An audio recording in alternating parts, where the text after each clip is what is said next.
Amigos, amigas, ¿cómo están? Qué gusto que nos acompañen nuevamente en este programa de su serie Escuela Saludable. Hola Jesús, ¿cómo estás? Hola Fernanda, pues muy contento, me da mucho gusto saludarte y darles la bienvenida a los padres de familia y también a los maestros y directivos que nos sintonizan en todo el país. Oye, pues especialmente en el programa de hoy, que hablaremos de la importancia de la convivencia armónica en casa.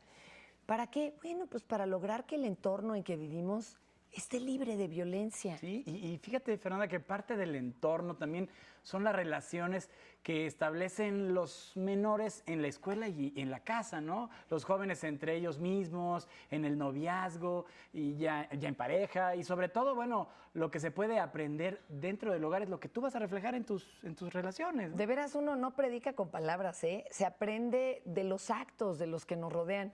Y es que fíjense, desde la familia, los niños, las niñas, los jóvenes, aprenden a relacionarse reproduciendo las conductas que ven en casa o en el grupo social en el que se relacionan frecuentemente. Y así, el medio que los rodea puede convertirse en un caldo de cultivo para las actitudes violentas. Sin duda. Justamente aquí la tarea de la familia es promover el ejercicio de la igualdad entre hombres y mujeres, relaciones sanas y educación en valores para prevenir este tipo de violencia que puede iniciar en la familia y más tarde se reproduce con los amigos, la escuela, la sociedad, en fin. Bueno, ¿no? pero ¿qué te parece, Jesús? ¿Qué les parece, amigos? Sí, para entender mejor el tema, vamos a ver la primera parte de este material sobre la prevención de la violencia dentro de la familia. Pongan mucha atención.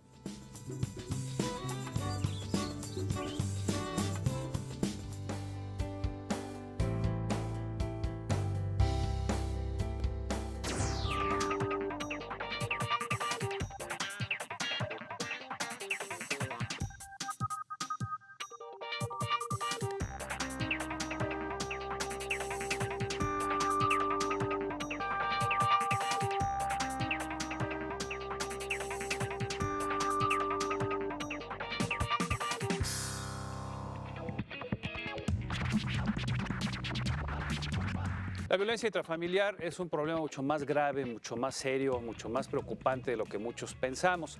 Sin embargo, el problema empieza cuando los miembros de la familia no saben si realmente están viviendo ya una situación de esta naturaleza. ¿En qué momento empieza la violencia intrafamiliar? ¿Qué hacer cuando se está padeciendo? ¿A quién acudir? ¿Qué le parece si empezamos por definir precisamente qué es la violencia intrafamiliar? La violencia familiar es una manifestación de abuso del poder. Se da en familias de todos los niveles económicos y de los medios rural y urbano. Sus miembros tienen toda suerte de ocupaciones y grados de escolaridad, y sus detonantes no forzosamente son el alcoholismo o la drogadicción, como se cree comúnmente. Puesto que son los padres o los adultos, especialmente los hombres, quienes tienen la fuerza física, la autoridad o cualquier otro tipo de poder en la familia, generalmente es de ellos de quienes proviene la violencia familiar. Agresiones físicas, golpes, cortadas, tocamientos sexuales y actos sexuales forzados. Agresiones psicológicas como insultos, ofensas, burlas, humillaciones y amenazas. Abandono de las responsabilidades materiales y afectivas a cualquiera de los miembros de la familia. O cualquier conducta que pueda causar a otro un daño físico o emocional, o que violente la privacidad o la intimidad de los miembros de la familia. Las víctimas de la violencia familiar tienen en común su vulnerabilidad, como la situación de dependencia de las niñas y los niños respecto de los adultos, al igual que las personas de la tercera edad o aquellas que tienen alguna discapacidad, o en el caso de la mujer, la que deriva de la desigualdad de género. Bueno, habría que preguntarles a los especialistas cómo se inicia la violencia intrafamiliar, en qué momento pasa de ser un mero acto aislado, producto pues, de algún desacuerdo entre los miembros de la familia, generalmente entre el esposo y la esposa, en qué momento esto se vuelve ya crónico y estaríamos hablando de un caso de violencia intrafamiliar. ¿Quién quisiera empezar por hablarnos de esto? Yo quisiera comentar, me parece que cuando inicia la violencia no debemos verlo como un caso aislado. Cuando comienza, una vez que inicia el primer maltrato, es muy difícil que se vaya a parar el siguiente maltrato. Si la persona que responde a una situación determinada de crisis con violencia, yo creo que ese es el primer síntoma, desde mi perspectiva profesional, que es el primer síntoma que debe ser atendido. Es decir, la mujer que ve que el marido responde a una crisis con violencia, debe de prender los focos de alerta, porque nada nos hace suponer que va a ser un hecho aislado, que no se va a repetir. Seguramente esta conducta se irá repitiendo y por tanto hay que alarmarse. Y yo no digo que lleguemos al amarillismo, a la exageración, pero sí tomar las precauciones necesarias cuando se da el primer síntoma de violencia, no solamente física, verbal o de violencia económica, ¿no? Porque también existe el de no te voy a dar dinero, te voy a castigar cual si fuera un niño, yo no sé.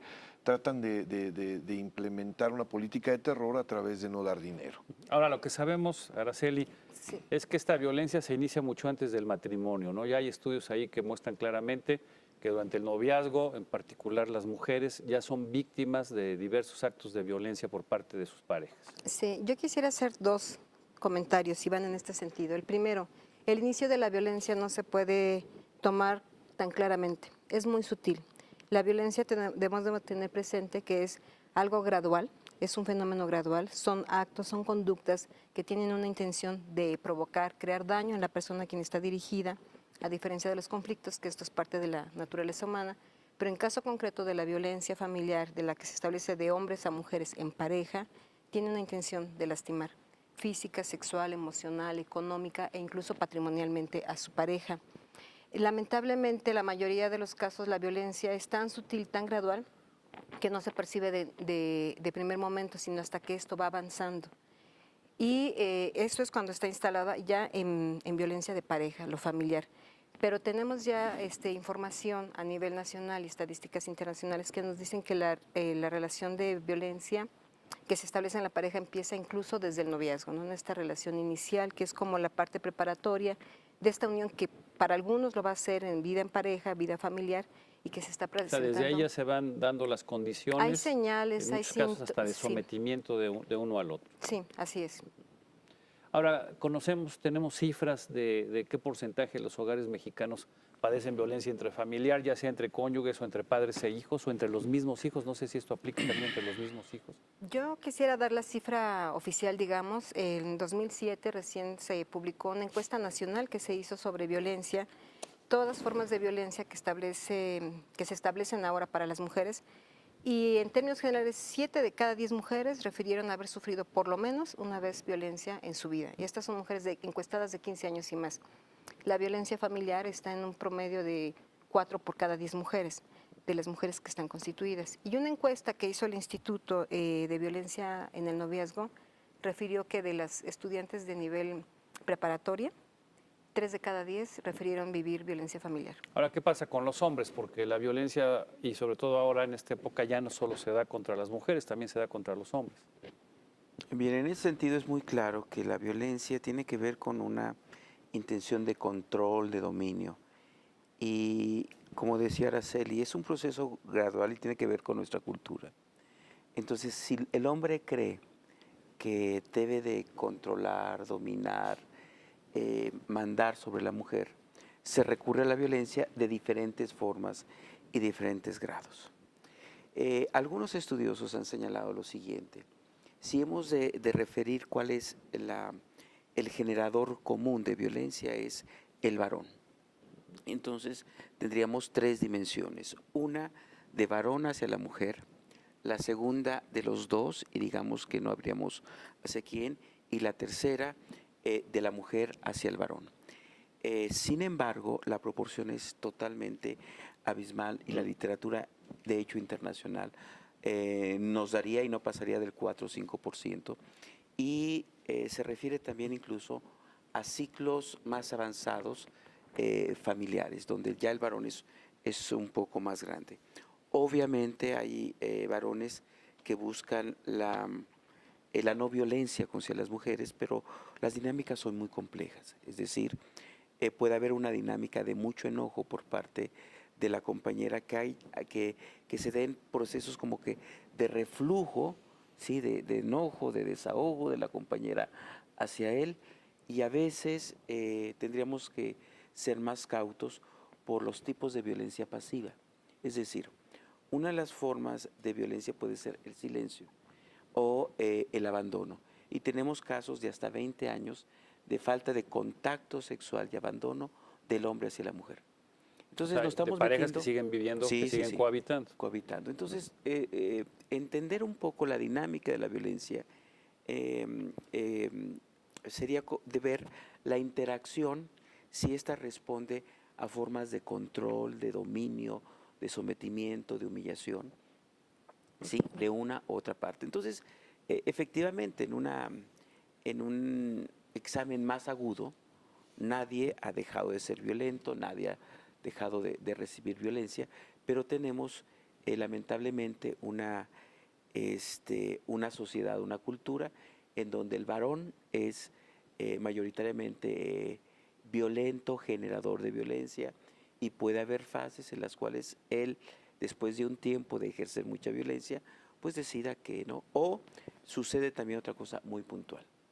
Cuando los hijos son grandes y pasan de los 20, 25 años, él ya no se atreve a golpear a su esposa porque los hijos Claro, no por la eso. defienden, Entonces también participan. tenemos ahí muchos datos. Entonces ahí se puede dar en un estudio más minucioso que la forma de control puede ser desde la victimización. Entonces, lo interesante es salir obviamente de estas relaciones de chantaje, Gracias. de violencia. de Gracias. control. Doctora García, ¿en qué momento empezamos a considerar a estas acciones, estas actitudes como violentas? Porque si nos vamos a la historia y a la idiosincrasia de la cultura del mexicano, una cultura machista por excelencia, donde el hombre siempre ha tenido el rol preponderante de la manutención y del control y demás, antes pues esto no era mal visto, ¿no? Era algo cotidiano, era algo común. De hecho, hace unos días veía esta película de Arráncame la vida, y entonces ve uno este tipo de conductas que antes, hace unos años, hace unas décadas,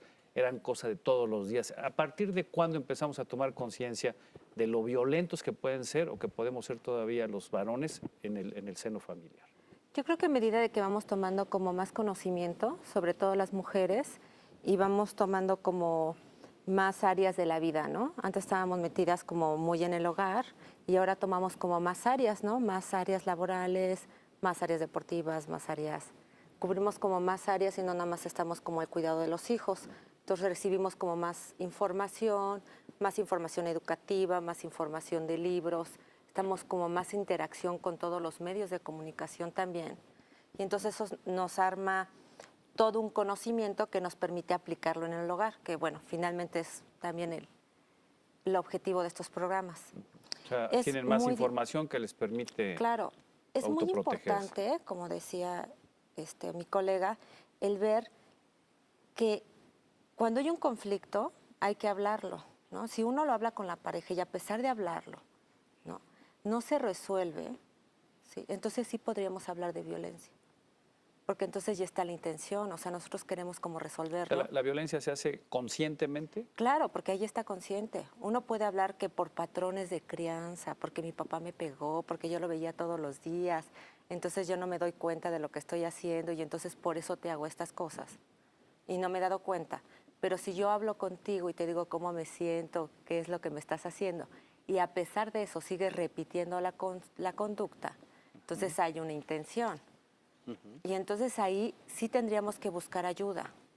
Si a pesar de eso me sigues haciendo daño, yo creo que ese es un buen momento para buscar ayuda y resolver el problema. Muy bien. Aquí en el estudio tenemos 3 mujeres de circunstancias distintas, una ya divorciada, otra que recientemente se casó y tuvo problemas con su exnovio, otra que sigue casada y su circunstancia de violencia intrafamiliar fue en realidad con sus padres, y ellas nos van a hacer favor de contarnos qué fue lo que pasó y cómo lograron salir de esta situación. Si es tan amable, por favor. Sí, hola, antes que todo, buenos días. Mi experiencia fue yo no me daba cuenta. Mi matrimonio duró 10 años, yo me casé muy enamorada, nunca me di cuenta, más bien nunca quise darme cuenta de lo que estaba pasando. Yo veía de ciertas maneras que en otras mujeres sufrían y yo llegué a pensar que era porque no tenían estudios, no tenían una preparación, no pensaban, O sea, no se daba cuenta, no se daban o cuenta. había O sea, resistencia más a que aceptar nada el maltrato. yo lo vi como a nivel, o sea, pues es que es una señora que no estudió, por ejemplo, ¿no? Que no sabe qué es lo que quiere. De repente a mí me pasó, yo terminé una licenciatura, pero ahora me doy cuenta que esto no va en cuanto a que yo sea licenciada, que ella sea una señora que trabaja, no sé, limpiando. O sea, esto puede atacar a cualquier mujer. Cualquier o sea, nivel socioeconómico. ajá, o sea, y a cualquier nivel académico también, ¿no? Porque uno no se da cuenta en sí, o sea, uno no sé, porque es varias cuestiones. Yo no me di cuenta del maltrato que yo sufría psicológicamente, me dejé manipular por mi esposo, ¿sí? Aún sabiendo que yo sabía más que él, aún sabiendo que yo tenía mejor preparación académica, yo llegué a pensar que yo era menos que él, ¿no? Que él no terminó en la secundaria. O sea, le hacía sentir menos. Menos. Y era una forma de control. Era una forma de control, ¿no? Tú no ¿Y sabes se daba hacer usted nada. cuenta o simplemente se resistía a aceptar esta realidad? Lo que pasa es que yo siempre soy una mujer con, conoce valores morales, que te casaste y tienes que mantener tu matrimonio, aguantar a lo mejor, ¿no? A costa de lo que sea. A costa de lo que sea. Aún después, le digo, uno no se da cuenta de que uno vale como persona, ¿no? Y que uno tiene su derecho a decir, yo quiero esto. ¿Tienen hijos? Sí, tenemos 2 hijos. ¿Y ellos también fueron víctimas de alguna manera De cierta esta manera, situación? que escuché que el abandono es una cierta violencia. Ellos sufren abandono, por ejemplo. Entonces sí siento que es, pero es como le digo, o sea, uno no se da cuenta y ahorita yo llevo ya 5 años separada y estoy apenas saliendo. O sea, es un proceso largo. Cuando uno se da cuenta de lo que está pasando realmente, el hecho de aprender a valorarse uno misma, el hecho de aprender a decir yo puedo sola, ¿no? Yo quiero, no sé, soy capaz de salir adelante, ¿no? Pero mi maltrato sí fue muy psicológico, palabras pues degradantes, humillaciones, por ejemplo, ¿no? O sea, yo viví ese maltrato psicológico más que nada, porque nunca fue físico, No fue físico. Y también el abandono es una parte, también lo sufrí. Muchísimas gracias. Aquí a mi derecha también está una persona. ¿Le podemos pasar el micrófono, por favor? Ya tiene usted uno para que nos cuente. Usted nos decía, se acaba de casar y el problema realmente de esta violencia fue con su expareja, con su novio. Sí, así es. Bueno, ahí se dio una situación muy extraña, porque en un principio él era toda una lindura, ¿no? Y efectivamente es algo muy sutil en el que uno no se da cuenta. O sea, cuando uno de pronto abre los ojos, ya uno está controlado, ya está dominado totalmente. Sí, es muy difícil el darse cuenta y el salir de ese problema. ¿Cuántos años duró su relación? Como 3 años y medio más o menos, y el separarme de él duró como otros 2 más o menos, porque era muy difícil deshacerme ya de él. Él también me manipulaba de tal manera que me decía que se iba a matar si yo lo dejaba, o sea, me chantajeaba. Chantajeaba. Sí, y también había una rivalidad porque estudiábamos juntos y era así como que no, yo soy mejor que tú porque soy hombre, ¿no? Entonces sí, el maltrato psicológico yo creo, bueno, para mí fue más fuerte que el físico. El físico únicamente fue en una ocasión que me tomó de las muñecas y me sacudió y me dijo, te dejo si me dices que no me amas y veme a los ojos, ¿no? Entonces yo, por más que no te amo, pero pues una buena sangoloteada, ¿no? Fue la única vez que fue maltrato físico, pero el psicológico fue para mí más difícil porque no sabía de verdad cómo hacerle. Me daba neurodermatitis, me salían ronchas. Era de que él pasaba por mí, tocaba el claxon y yo casi me aventaba por la ventana porque ya tenía que estar lista, ¿no? Si no, quién sabe cómo me iba a ir en todo el camino. Acudí a instituciones, fui a InMujer, fui con un psicólogo, pero sí fue muy difícil cuando logré separarme de esta relación.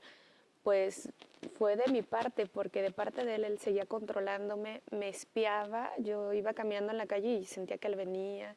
Entonces sí fue algo muy difícil y definitivamente no fue de un día para otro. Fue poco a poco y ya cuando uno se da cuenta ya está. ¿Y eso ya lo superó y ahora en su matrimonio esto no le ha afectado? ¿No hay alguna secuela que le crea algún problema? No, afortunadamente ahorita no, pero recién que me terminó esta relación, para mí sí fue muy difícil porque yo era muy desconfiada con todas las personas. No quería que nadie se me acercara, decía, no, ya me pregunta esto porque ya me quiere controlar. Y también lo que comenta, ¿no? Del silencio, de esa separación también es un maltrato, porque era de que se enojaba y me apagaba el celular y yo, chin, ya se enojó y al rato a ver qué me dice, ¿no? Entonces, de repente La sí... castigaba sin Sí, tener posibilidad de comunicarse con él.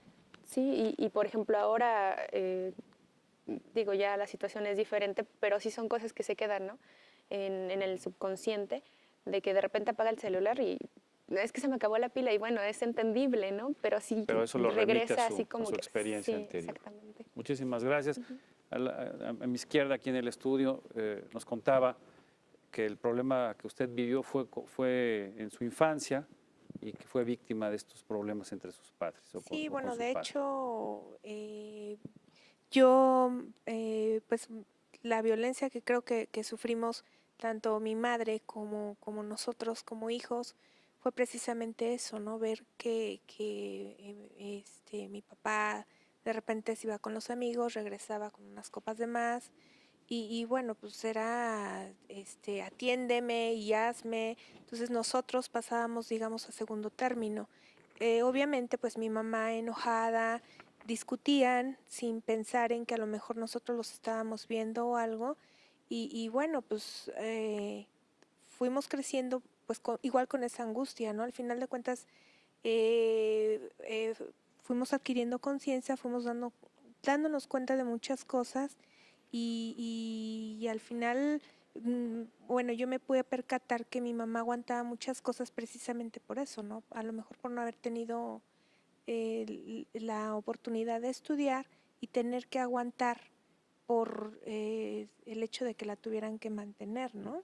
Entonces, eso para mí fue muy, muy difícil. O sea, tenía poca información y estaba en un estado de indefensión por no ser autosuficiente económicamente.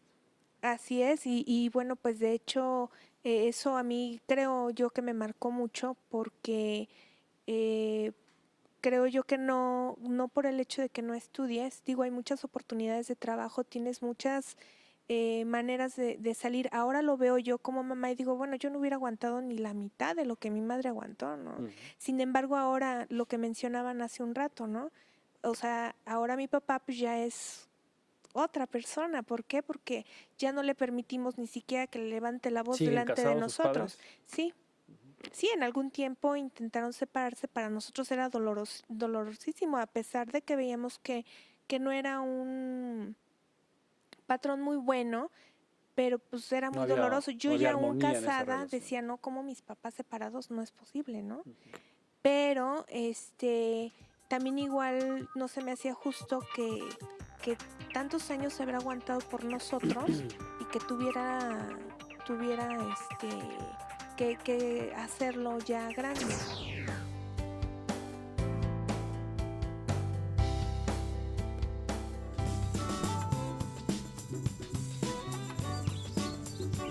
Pues ya estamos de regreso. Muchas gracias por seguirnos acompañando. Hemos visto cómo la violencia puede iniciar de manera sutil, ir creciendo poco a poco con el tiempo hasta que ya, sin darnos cuenta, las personas en casa, en las escuelas o con los amigos se encuentran en medio de un entorno violento. Sin duda, y por ello es importante la participación cotidiana y nuevamente vuelvo a decir de toda la familia y la orientación de los docentes para prevenir esto y otro tipo de violencia. Es muy importante pues identificarla, ¿no? Para empezar eso, identificarla.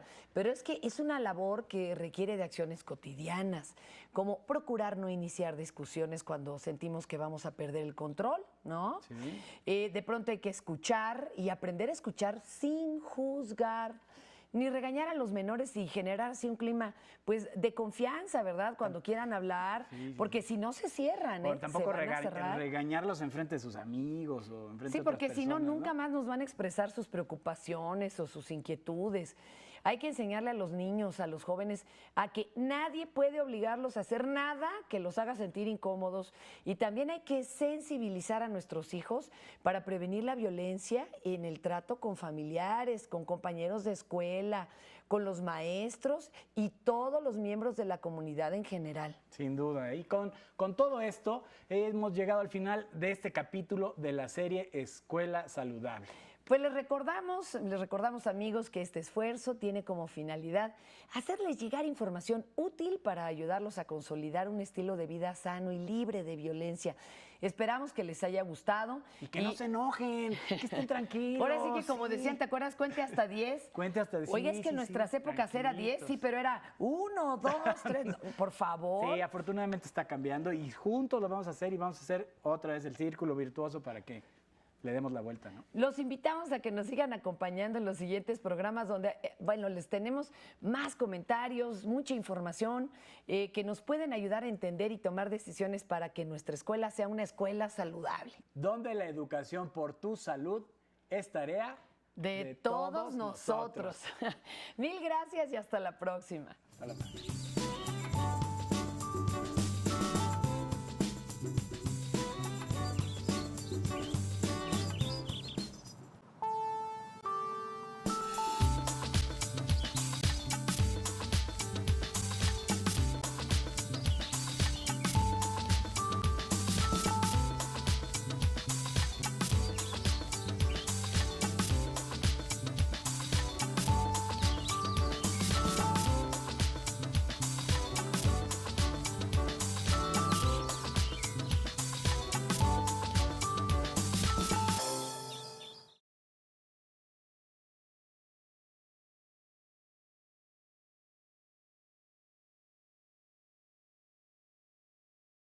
En el que se relacionan frecuentemente.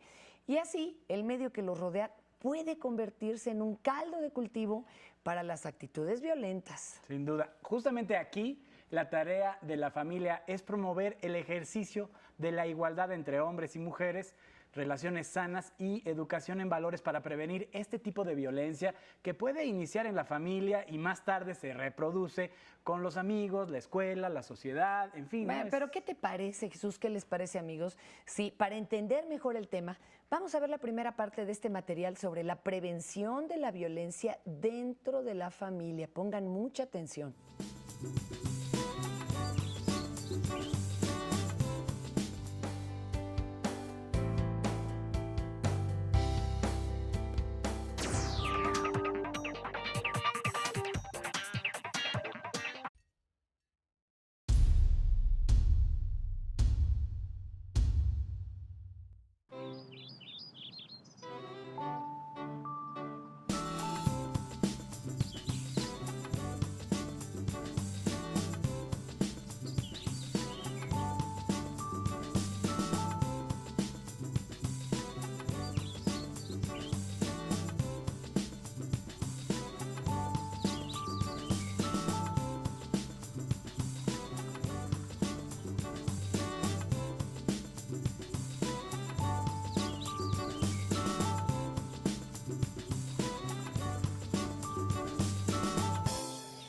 Amigos, amigas, ¿cómo están? Qué gusto que nos acompañen nuevamente en este programa de su serie Escuela Saludable. Hola Jesús, ¿cómo estás? Hola Fernanda, pues muy contenta.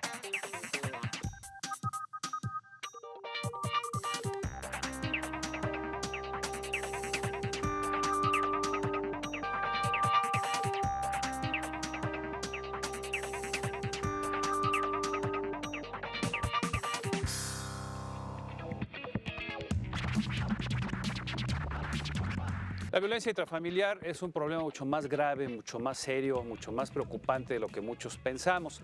Sin embargo, el problema empieza cuando los miembros de la familia no saben si realmente están viviendo ya una situación de esta naturaleza. ¿En qué momento empieza la violencia intrafamiliar? ¿Qué hacer cuando se está padeciendo? ¿A quién acudir? ¿Qué le parece si empezamos por definir precisamente qué es la violencia intrafamiliar? La violencia familiar es una manifestación de abuso del poder.